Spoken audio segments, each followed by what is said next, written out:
Bloomberg Audio Studios. Podcasts, radio, news. You're listening to the Bloomberg Intelligence Podcast. Catch us live weekdays at 10 a.m. Eastern on Apple CarPlay and Android Auto with the Bloomberg Business app. Listen on demand wherever you get your podcasts or watch us live on YouTube. Alix here alongside Paul Sweeney. This is Bloomberg Intelligence Radio. We are broadcasting to you live from a Bloomberg Invest 2025 conference in downtown Manhattan. A lot of the action, though, is still in the economic data, in particular ADP. We also got ISM services and also what's going to happen with trade policy. Earlier today, U.S. Commerce Secretary Howard Lutnick spoke with Bloomberg saying there may be a potential shift in tariff policy. The president is listening to the offers from Mexico and Canada. He's thinking about trying to do something in the middle. He's thinking about it. We're talking about it. When I leave here, I'm going to go talk about it with him. And I think early this afternoon, we expect to make an announcement. And my thinking is it's going to be somewhere in the middle. All right, that was Howard Lutnick. We also are hearing from Peter Navarro on CNN talking about trade as well, saying Trump is right. There are going to be some kind of tariff disturbance, and all of this just means a little bit more uncertainty within the market. Michael McKee, Bloomberg economic and policy correspondent, joins us now. Mike, is that uncertainty showing up in some of the data? Not yet. Interestingly enough, we've had divergent data today. The ADP report comes in a little light in terms of private sector jobs, and the composition of jobs is a little strange in that report. But the ISM services PMI comes in much better than anticipated, and new orders were up, which is the converse of what we saw in the ISM manufacturing number. So a little reassurance for the markets, which sort of have been bouncing around today, but in general have taken a little encouragement from the idea that perhaps the economy is not falling off a cliff. Hey, Mike, I see the ISM services prices paid came in higher than expected and higher than last period. Does that suggest maybe some inflation seeping in to the economy there? Well, maybe more inflation still in the economy as opposed to seeping in now. Okay. It's a little hard to separate out because we don't know. This is a sentiment survey, and we don't know how much that sentiment might have been influenced by all the tariff talk. But tariffs generally don't hit services in the same way they hit goods. And so this may be just more a reflection of the cost of raw materials, maybe commodities that are out there now. We don't know, but we have seen the ISM services prices paid index up for 4 months in a row. So it does seem that we still have some inflation out there the Fed's going to have to address. Yes, inflation address. And that brings us to your news-making interview yesterday with New York Fed President John Williams talking about how to address the inflationary impact from tariffs. Can walk us through some of the highlights here, because that was definitely one of the standouts yesterday at Bloomberg Invest. Well, the Fed's been waiting for quite some time to have any kind of comment on what Trump's policies would be, because he didn't know what they were. But now that we know he's got these 25% tariffs on, maybe some carve-outs coming this afternoon, and more coming, as Secretary Lutnick emphasized over and over again this morning, the Fed feels a little more unconstrained. John Williams talking about the fact that tariffs are inflationary. Now, they don't know how inflationary, because they don't know how many tariffs are going to end up being imposed at what level and over what period of time. But he did suggest that that's reason for caution, and that the Fed basically needs to stay on hold for right now. We're going to get some labor data, Mike, over the next couple of days, with initial jobless claims tomorrow and then non-farm payrolls on Friday. Still too early to see any effects of DOGE impacting the numbers? Well, we might actually get some numbers this week, because the federal government employees have their own category within jobless claims. It's funded separately. Okay. And so it's 2 weeks delayed in terms of its release, and should suggest that we are now at least getting some jobless claims from federal workers who've been laid off. So we would anticipate that. I wouldn't anticipate much, if anything, showing up in the payrolls report on Friday, because that encompasses the pay period that includes the 12th of the month. And it really was Valentine's Day, February 14th, when the layoffs really started. If you remember the late night Valentine from Elon Musk to so many federal workers. Mike, before we let you go, my favorite question, as most of you know, he always gets to send me charts in the afternoon, like the one nerdy thing that Mike's paying attention to. What's that one nerdy thing you're going to be paying attention to?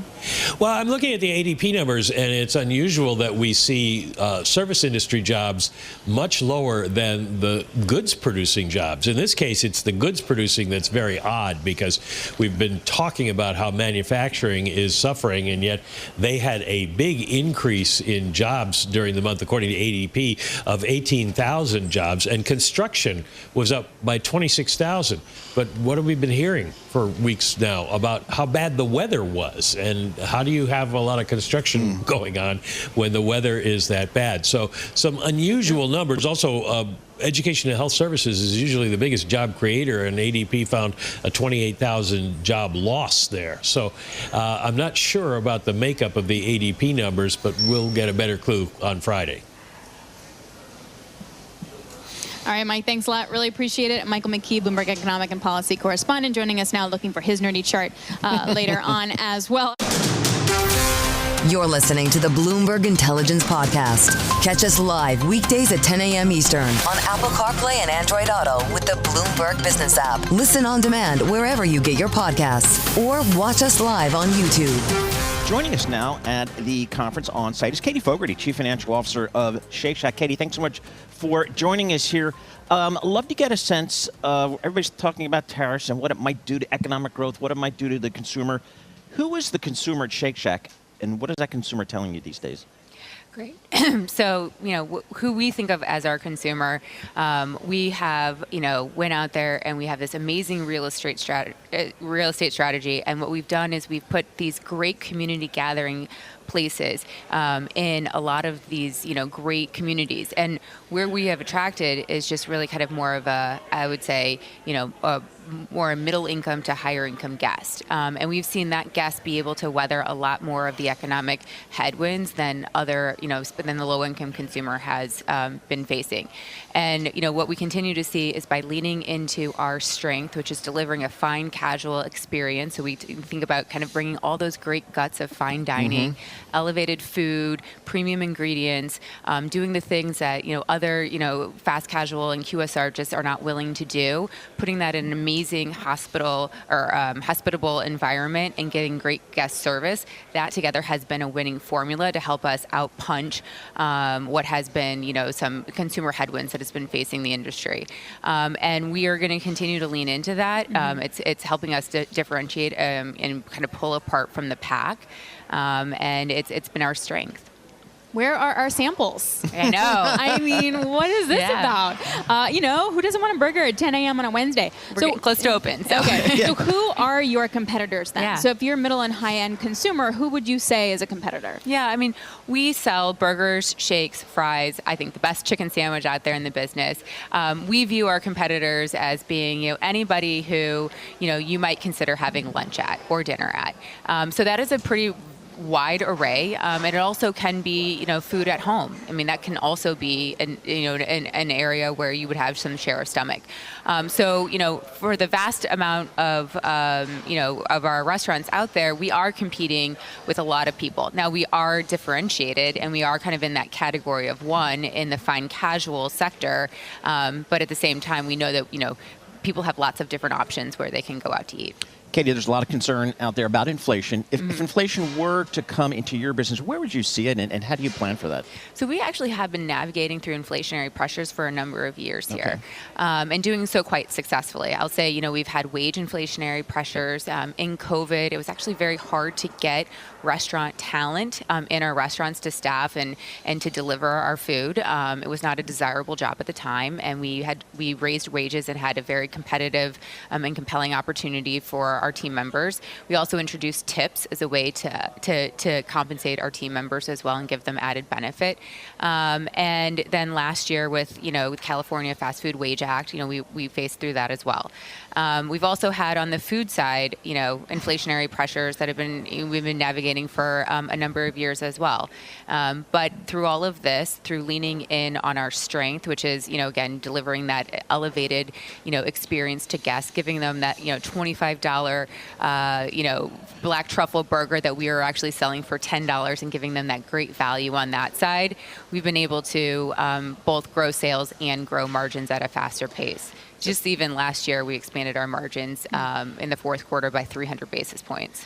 So I've never had Shake Shack, but I know, but it looks like I may be able to now in Delta. Yes. So, and this really also goes to your expansion plan. So Yeah. Delta's going to offer Shake Shack burgers on additional domestic routes this year, and that could expand international flights next year. Talk about these expansion kind of plans. Yeah, I mean, if you look at Delta at its core and what this does, this is an opportunity where we're able to surprise and delight our guests. Give them that thing that they weren't really expecting. You have your expectation for what airline food is like, and this opportunity to get a Shake Shack burger and our great. We have a special brownie that we've made for Delta as well through this program. People are just absolutely elated at the opportunity to have that on their flights. And so much so that it's exceeded our internal expectations. We're rolling it out to more airports. You're going to be able to get it, New York, Atlanta, a number of airports, and that will just, probably continue to grow. And, if you look at that opportunity, and I can make so many different parallels to how we've gone into an area where the consumer had a certain expectation, and we just really raised the bar on it and outpunched above our weight and transformed what people were expecting from, it's airline food, if it's roadside food, and across the board.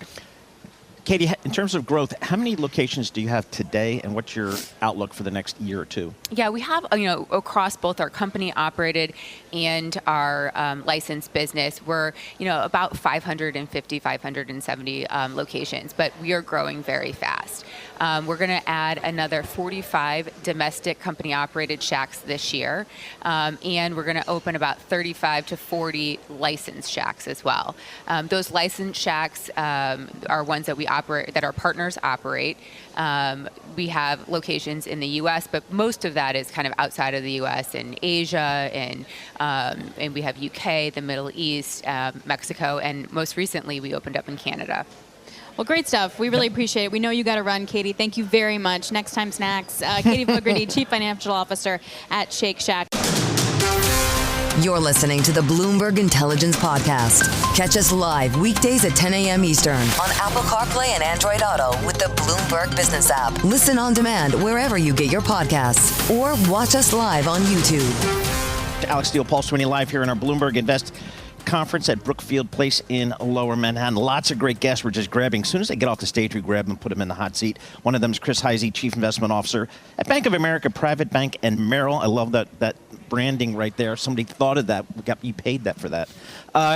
Chris, talk to us about the market here. There's a lot of crosswinds coming in, aside from some of the economic data like we received today, aside from some of the corporate earnings that we have to deal with. A lot of crosswinds coming out of Washington, D.C. How do you guys at the portfolio level deal with that? Well, novel statement here I'm about to say, which is, market hates uncertainty. Yep.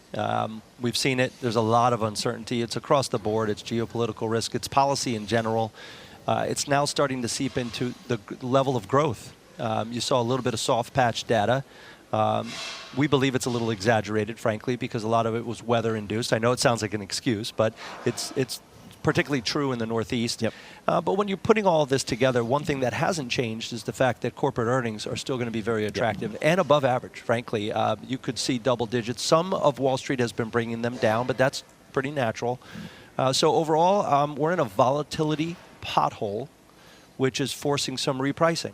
And that's very healthy. And it's easy for me to say because it's only a 5% pullback, and it could get to a 10% correction, but that would be a buying opportunity in our opinion. So the narrative of maybe you want to be putting money into areas that will be stimulative, Europe, for example, Germany, most likely China versus U.S. Hold water for you? It does. It's Okay. at the top of our watch list for one very important reason. They are now serious about a level of stimulus. It wasn't the case before. Both of them, you can make the argument, right? Both. Yeah. That's right. And when the U.S. was providing the fiscal stimulus, you saw what happened. Now, granted, it created a deficit for sure, but now you're starting to see easing financial conditions across Europe. At the same time, you're seeing this willingness now to add fiscal spend to get the growth. So it's a little bit of a normalization. I wouldn't get too overly enthusiastic about non-dollar assets, but certainly at the top of the watch list to upgrade.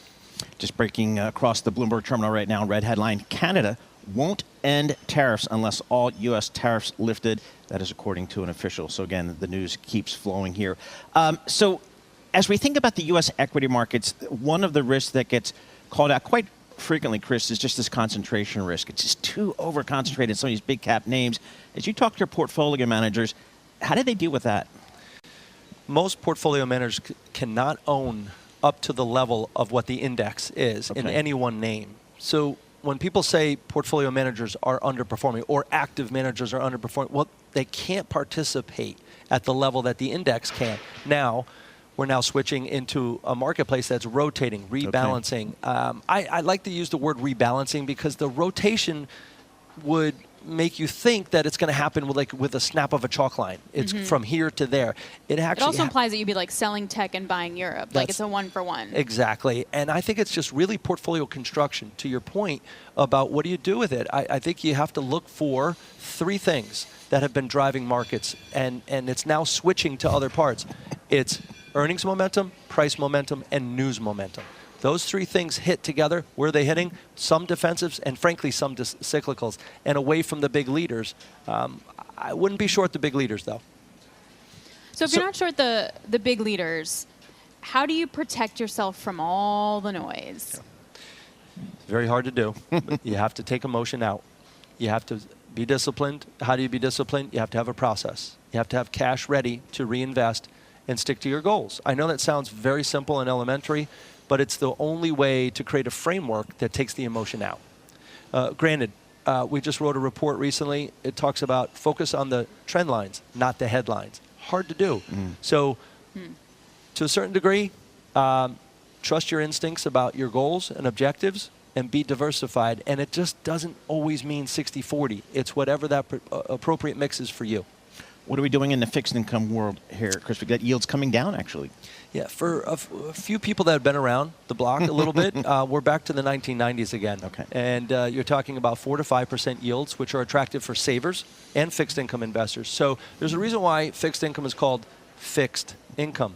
And that's how we should think about it versus the total return that occurred for better part of 3 decades. So we're looking across the curve. We're right on duration right now. We think at some point up to 5% of the 10-year yield, it's important to extend duration a little bit. A lot of people don't like to do that because they're getting 4% at the short end. That's fine.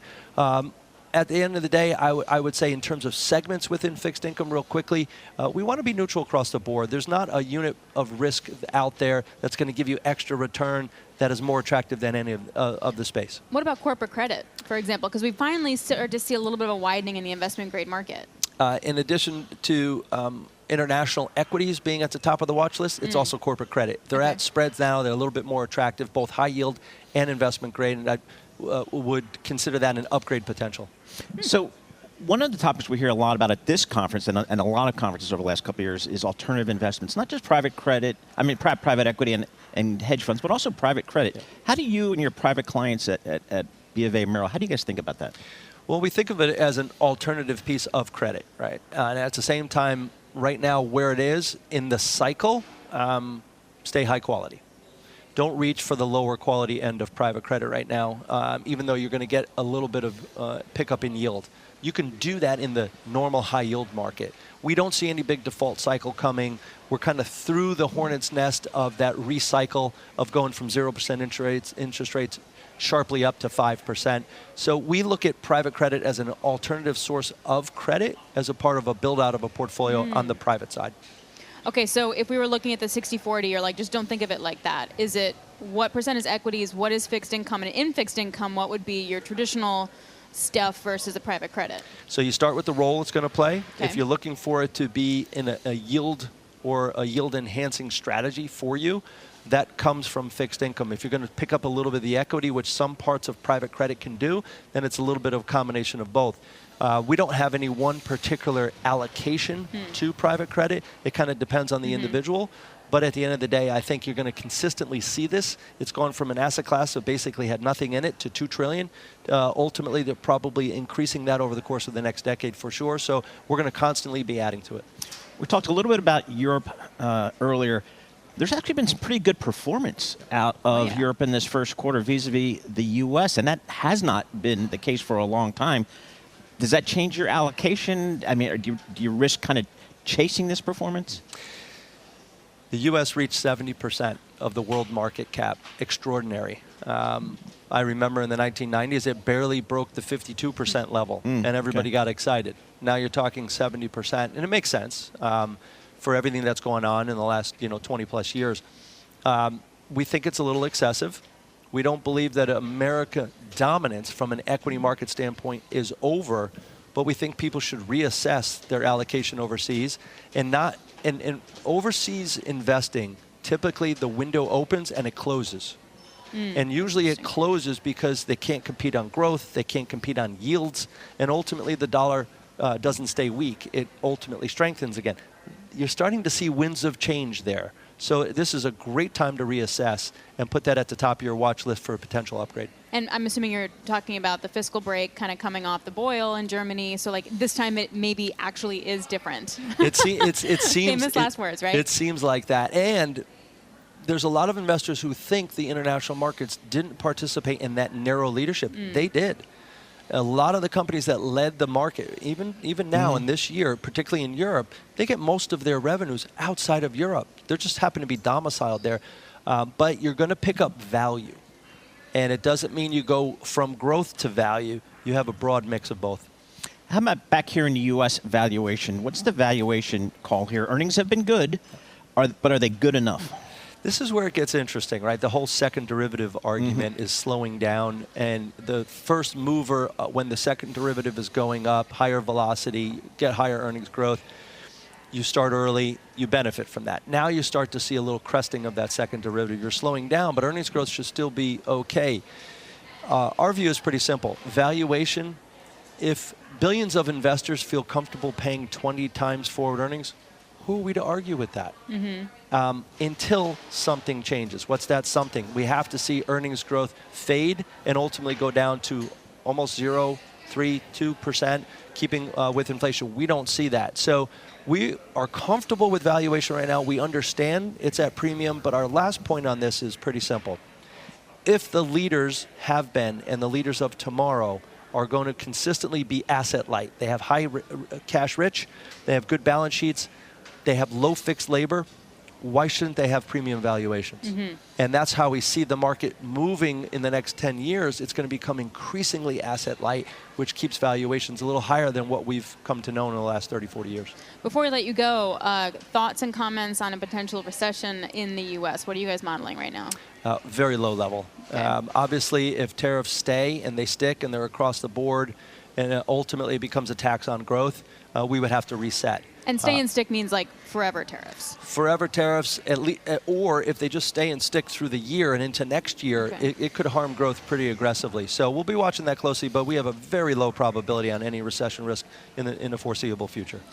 Villanova basketball, tough loss at Georgetown last night, 18-13 on the year. What's going on down in Philly? I don't even want to talk about last night. Let's talk about humble and hungry, which is who we are, and we're going to move on, and we're going to do really well. Are they having a hard time adjusting to the nil and transfer portfolio kind of thing? Everybody is. Right. Yeah, it's a whole new state out there. But at the end of the day, it is what it is. We like friendly competition. We're going to look forward to the Big East. It's going to be very, very fun.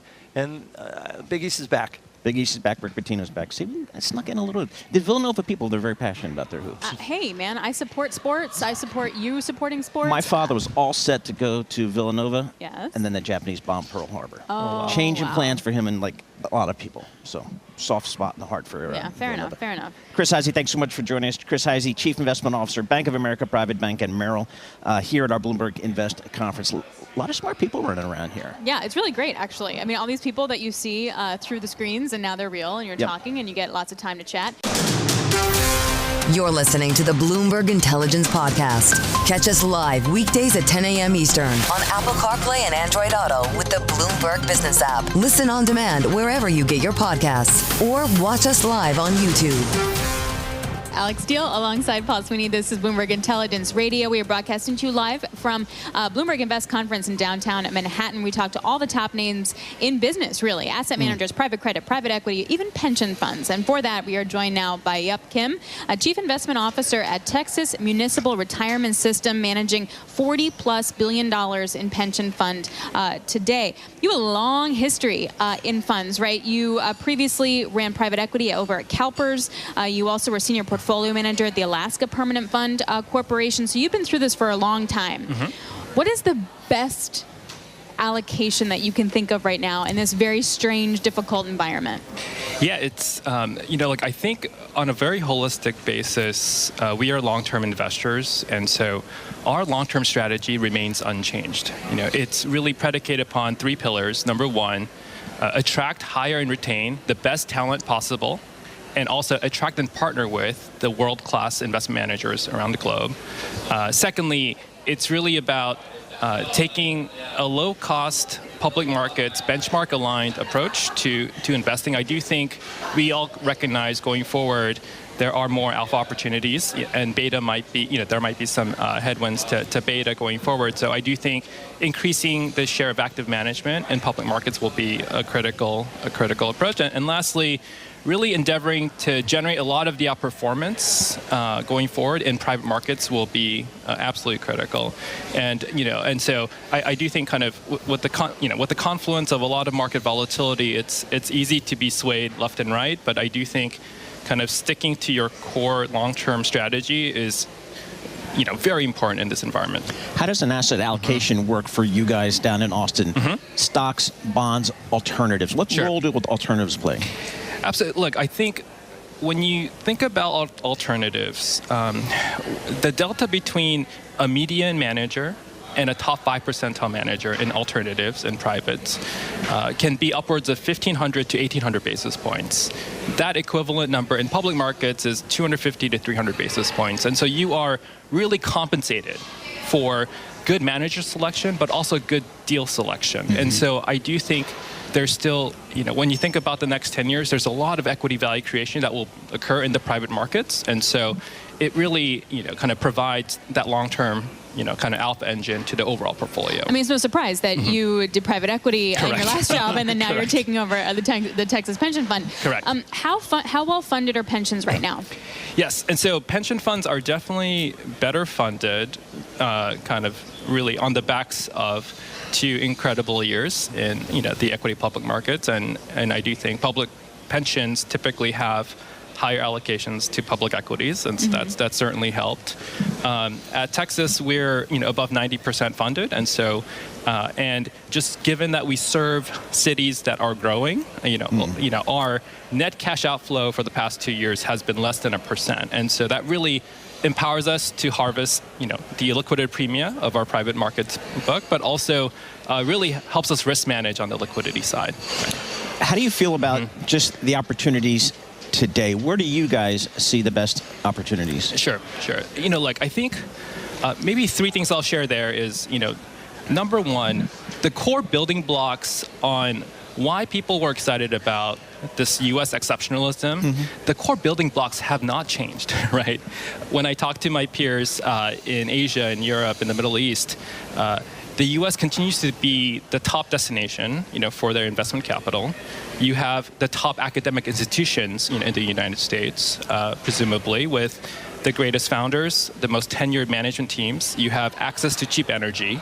You have really a risk-taking culture that's celebrated. That's really not found in many parts of the world. And so I do think when we think, the question we ask is not how do we generate outperformance in 2025, but how do we generate outperformance in the next decade?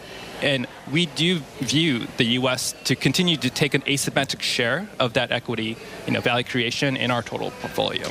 How do you deal with liquidity when it comes to different parts of the market? Being in the public market, obviously, Absolutely. it's easier, Yeah, but then sure. the more you go to alternatives, the harder does it get? Yeah, absolutely. Liquidity is absolutely critical. I do think, as I shared before, given that our net cash outflow annually is less than 1%, we're very well covered by our public equities book and our public credit book to meet those annual, liability streams. The situation you really want to avoid is having to sell your private market assets at a grave discount, right, to satisfy that liability stream. And so we feel very, very fortunate, from a liquidity standpoint. Texans would say that they are unique. They are Texans first. Really strong belief in that. And that oftentimes comes into the investment themes as well. Kind of leading the way with maybe an alternative view of ESG investing several years ago, allocating towards energy versus people who don't allocate towards energy. How does that impact running the state pension fund? Yeah, look, I think Austin is a wonderful place to be an allocator, right? Yep. There are a number of very large LPs, in town, and all the CIOs we convene together, and we share kind of our views of the world, and so I think that's super helpful. I think thematically we're really excited about 5 big mega trends, right? Number one, obviously around digital transformation. So we're talking about just industry transforming AI applications, vertical software, cybersecurity, and data centers. In healthcare innovation, we're really focused on next generation preclinical biotech platforms and also just opportunities across the biotech and pharma value chain.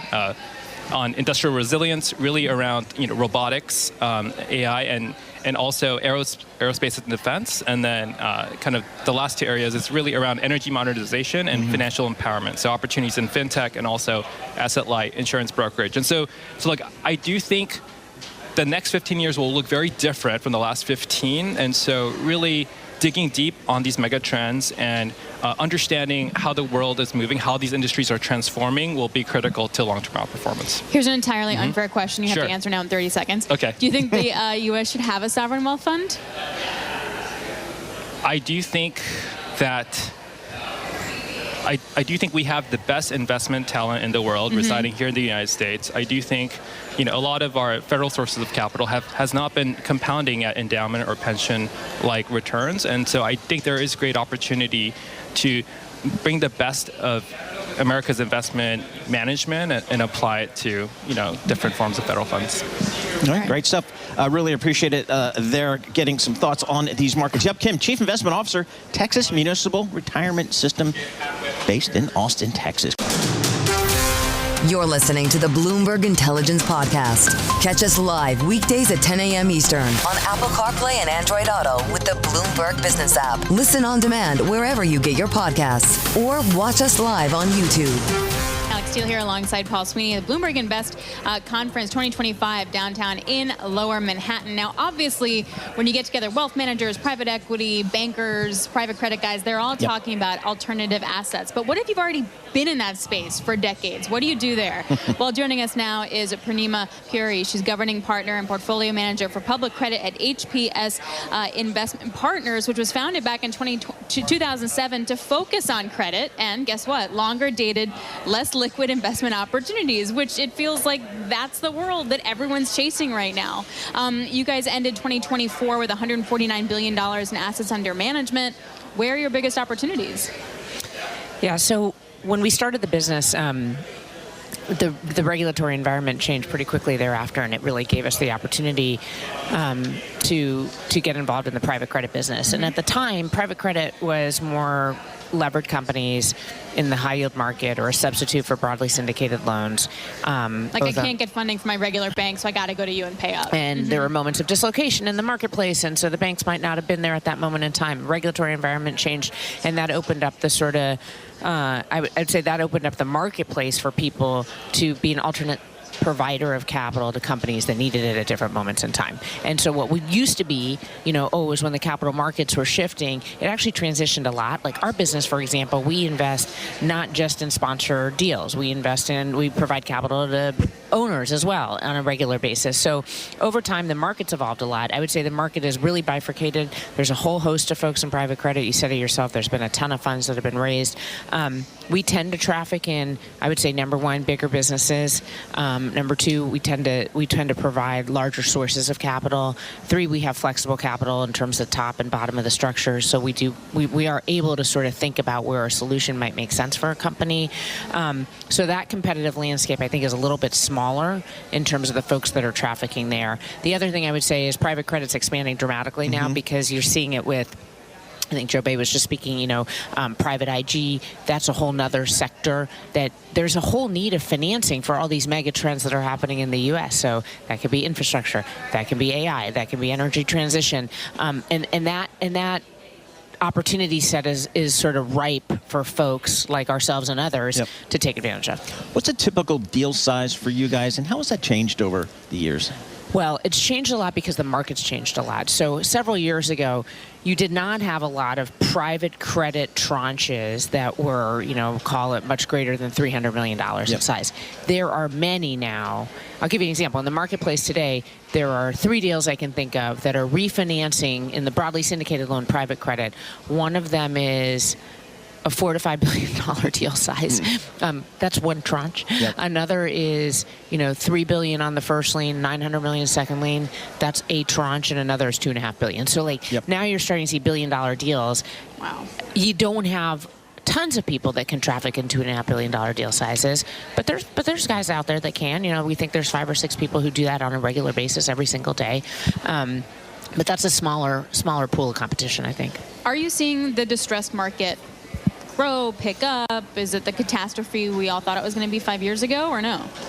I mean, I would say no. I don't think this was like the default cycle that never was. Yeah. So it was a variant on the distress cycle, which is, you guys have talked about this, I'm sure, but all the liability management stuff and sort of structured transactions to kick the can a little bit and figure out if you had time, especially in the world of rising interest rates where balance sheets got stressed. But we haven't really seen a distress cycle. And in fact, if you talk to my partners who run our private credit business, they would say they were surprised by how well a lot of companies did over this period of time. I started my career at the Chase Manhattan Bank in the leverage lending group, lending 5-6 times net debt to EBITDA. We took a big fee up front. We syndicated all the risk off our balance sheet. It was a great business. I would never allow you to come in and take one of my clients. What are the banks doing here? Why are they letting this business go to people like you and others? Oh, my gosh. Wow. So one is that there's a regulatory environment shift, right? Yep. That changed a lot from when you started and, frankly, when I started and all that kind of stuff. So that's number one. Number two, there's different reasons companies go to private credit lenders, right? Because banks, by and large, just take the broadly syndicated loan market, right? That broadly syndicated loan market is 60+% CLOs. CLOs like a box. There's a box. You want a rating. You want a certain amount of leverage. You need a certain amount of diversity. It's great business, by the way. But the things that are straight down the fairway nicely fit into a CLO. So all of a sudden, if your rating's constrained and maybe something's B-, that market may or may not be available to you at a given moment in time. So why do issuers go to private credit, folks? Well, they'll go because maybe they need flexibility in picking for a period of time. Okay, that could be one. Maybe it's because the market feels pretty saturated in particular industries. That could be two. Maybe it's because people need a delayed draw facility because businesses aren't static and they grow over time and you want to have that funding sort of lined up and ready to roll if it's a roll-up or something like that. Or you have a CapEx plan or something like that. So that could be the third reason. And then four, I think that, what we've seen certainly in some of our buckets of capital is that as businesses grow, sometimes they like to have one or two relationship providers. Interesting. That's great business. What do you not want to touch right now with a 10-foot pole? Well, I think I'm sure you've heard this from everybody. We don't know what's going on with tariffs.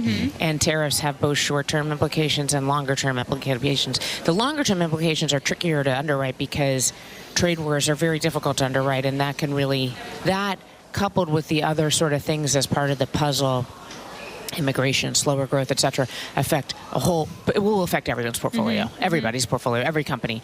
The shorter term, maybe there's a band you can't underwrite on tariffs. So there's sort of the obvious, which are, industrial manufacturing, retailers, certain things in the consumer space, which get trickier to underwrite.